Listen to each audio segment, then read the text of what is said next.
नमस्कार दोस्तों, आपका स्वागत है अपने YouTube चैनल बाय गुरु पर। इस वीडियो में हमने करने वाले हैं बायोलॉजी टेस्ट सीरीज 05 के आंसर जो हमने कल वीडियो में किए थे। अब उसको चेक करना है आपके सही है गलत है, तो अपना पेन और कॉपी जो है लेकर बैठ जाइए और जो गलत है उनको अभी सही कर लीजिए। तो इसमें शुरू करते हैं पहले क्वेश्चन से। पहला क्वेश्चन है रक्त का पीएच मान लिखिए। तो यहाँ पर केवल आपको एक शब्द में लिखना था रक्त का पीएच मान। तो इसका आंसर हो जाएगा 7.4। अब इसको हमने याद कैसे किया था? हमने याद किया था कि जल का पीएच मान कितना होता है 7। जल का कैसे याद किया था? 7 समंदर पार, ये गाना होता है तो यहाँ पर समंदर में पानी होता है, इससे हमने याद किया था पानी यानी जल का पीएच मान 7 होता है। तो उसी से हमने याद किया था रुधिर का यानी रक्त का। तो रक्त का पीएच मान भी लगभग 7 होगा क्योंकि वो बिल्कुल उसकी तरह दिखता है, लेकिन वो बिल्कुल होता नहीं है। उसमें और भी अन्य पदार्थ पाए जाते हैं जैसे आरबीसी, डब्ल्यूबीसी, प्लेटलेट्स और प्लाज्मा। ये 4 चीजें एक्स्ट्रा पाई जाती है जल से। तो वहां पर 4 चीजें एक्स्ट्रा पाई जाएंगी, तो हम याद करते हैं 7.4 क्योंकि 4 चीजें आगे तो हमने 0.4 और लगा दिया था। इस तरह से हमने याद किया था रक्त का पीएच मान 7.4 होता है। अगला क्वेश्चन है हिमेटोक्रिट किसे कहते हैं। तो यहाँ पर केवल एक लाइन में इसकी परिभाषा देनी थी कि हिमेटोक्रिट किसे कहते हैं। तो इसका आंसर हो जाएगा रक्त में रुधिर कणिकाओं की प्रतिशतता को हिमोक्रेटस कहते हैं। यानी रक्त में जितनी रुधिर कणिकाएं, रक्त में 2 चीजें पाई जाती है, प्लाज्मा और रुधिर कणिकाएं। प्लाज्मा 55% पाया जाता है और 45% रुधिर कणिकाएं, डब्ल्यूबीसी, आरबीसी और प्लेटलेट्स टोटल 45% पाई जाती है। तो उनकी जो प्रतिशतता होती है, रुधिर कणिकाओं की प्रतिशतता यानी 45% को ही हम क्या कहते हैं? हिमेटोक्रिट कहते हैं। अगला क्वेश्चन है रक्त स्कंदन के लिए आवश्यक प्रोटीन कौन सी है। तो ये रक्त स्कंदन के लिए, तो इसका आंसर हो जाएगा फाइब्रिनोजन। यानी जो रक्त में फाइब्रिनोजन प्रोटीन पाई जाती है और रक्त थक्का यानी रक्त स्कंदन करने के लिए आवश्यक होती है। तो इसका आंसर हो जाएगा फाइब्रिनोजन प्रोटीन। अगला क्वेश्चन नंबर 4, रक्त कणिकाओं का कब्रिस्तान किसे कहते हैं। तो इसमें केवल आपको उस स्थान का नाम लिखना था, रक्त कणिकाओं का कब्रिस्तान, जहां पर रक्त कणिकाएं आरबीसी, डब्ल्यूबीसी, प्लेटलेट्स का नष्ट होती हैं, उसका नाम लिखना था। कब्रिस्तान किसे कहते हैं? इसका आंसर हो जाएगा प्लीहा में। वैसे तो रक्त कणिकाएं जो है वो प्लीहा और यकृत दोनों में नष्ट होती हैं, लेकिन रक्त कणिकाओं का कब्रिस्तान प्लीहा को कहा जाता है।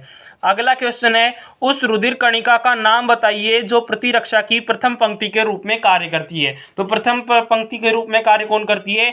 एक केंद्रकाणु जो डब्ल्यूबीसी का एक प्रकार होता है, वो सबसे पहले वायरस बैक्टीरिया से लड़ता है, इसलिए उसको हम क्या कहते हैं? प्रथम पंक्ति का प्रतिरक्षी।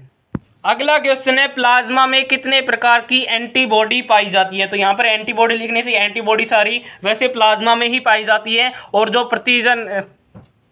एंटीजन है वो रक्त कणिकाओं यानी आरबीसी पर पाई जाती है, और उनकी जो एंटीबॉडी है वो प्लाज्मा में पाई जाती है। तो यहाँ पर केवल ये लिखना था एंटीबॉडी कौन कौन सी पाई जाती है। तो 2 एंटीबॉडीज पाई जाती है, और वो कौन कौन सी होती है? एंटी ए यानी कि स्मॉल बी से हम इसे लिखते हैं, और दूसरी होती है एंटी बी, एंटीजन बी के लिए होती है, इसे हम कहते हैं स्मॉल ए से। अगला क्वेश्चन है मनुष्य में आरबीसी की औसत आयु कितनी होती है। तो ये सभी को पता है औसत आयु कितनी होती है? 120 दिन। इसका आंसर हो जाएगा। अगला क्वेश्चन है उस सिरा का नाम बताइए जो शुद्ध रुधिर को हृदय में भेजती है। तो केवल एक ही सिरा होती है जो शुद्ध रुधिर का प्रवाह करती है और वो हृदय के पास भेजती है, उसका आंसर क्या है? फुसफुसीय सिरा। ये सिरा कहाँ से आती है? फेफड़ों से जो शुद्ध रुधिर है उसे हृदय में लेकर आती है। अगला क्वेश्चन है पिता का रक्त वर्ग ए व माता का रक्त वर्ग भी ए हो तो उनकी संतान का रुधिर वर्ग कौन कौन से होंगे। तो इसका आंसर देखिए, इसका आंसर क्या होगा? पहले हमने माता और पिता का दोनों का रुधिर वर्ग लिख लिया है। अब रुधिर वर्ग में क्या होता है? एक अप्रभावी और एक प्रभावी 2 जीन होते हैं, तो यहाँ पर अप्रभावी और प्रभावी दोनों लिख दिए हैं। अब इन सभी को मैच करते हैं तो यहाँ पर जो रुधिर वर्ग आएगा वो संतान का होगा।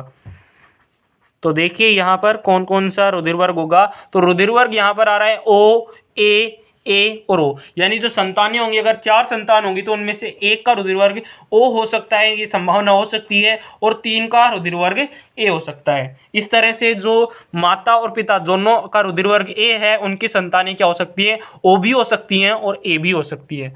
तो इसका आंसर हो जाएगा ओ तथा ए दोनों।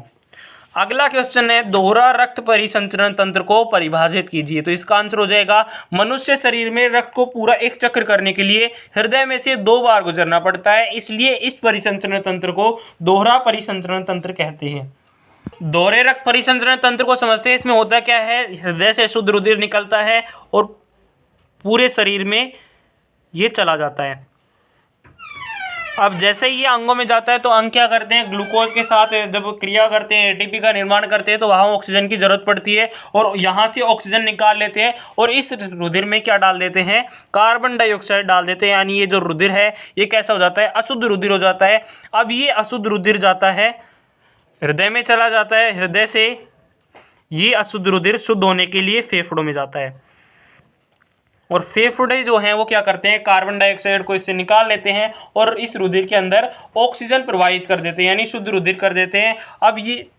अब फेफड़ों से शुद्ध रुधिर कहाँ पर आता है, हृदय में आता है फिर से, और हृदय द्वारा वापस ये अंगों में चला जाता है। इस तरह से हमारा रक्त परिसंचरण तंत्र कार्य करता है। अब यहाँ पर देखिए जो रुधिर है वो हमारे शरीर यानी एक अंग में, इस अंग का अगर हम बात करें तो इस अंग में वापस आने के लिए इसे हृदय में से 2 बार गुजरना पड़ेगा। जैसे यहाँ से अंग से चला, अब ये चला गया हृदय में, हृदय के बाद में गया फेफड़ों में, अब फेफड़ों के बाद में वापस हृदय में आता है और फिर अंग तक पहुंचता है। तो इस तरह से ये 2 बार हृदय के चक्कर लगाता है। तो इसे हम कहते हैं दोहरा परिसंचरण तंत्र।